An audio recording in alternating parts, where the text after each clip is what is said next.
মেঘ কোথা থেকে তৈরি হয়? সমুদ্রে জল বাষ্প হয়ে মেঘ হয়। তাহলে মেঘটা আসলো কোথা থেকে? সমুদ্র।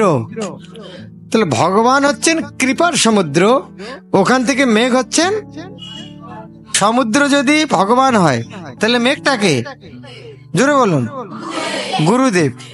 এখন এই মেঘটা কখন বৃষ্টি দেবে? ঘন হবে তখন বৃষ্টি হয় না? সে মেঘ গুরুদেবের যখন কৃপা হবে তখন উনি কৃপা করবেন। তো সেটা বলা হচ্ছে সংসার দাওয়া নললীলোক ত্রাণায় কারুণ্য ঘনাঘনত্তম।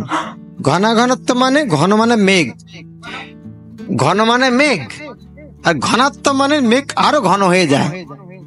ঘনাঘনত্ব মানে মেঘ যখন ঘনীভূত হয়। প্রাপ্ত কল্যাণ গুণার্ণবস্য। এই কল্যাণ কৃপা কোথা থেকে বলেন গুরুদেব?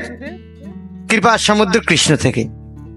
তাই বন্দে গুরু শ্রী চরণারবিন্দ। তাই সেই গুরুদেবকে আমি বন্দে।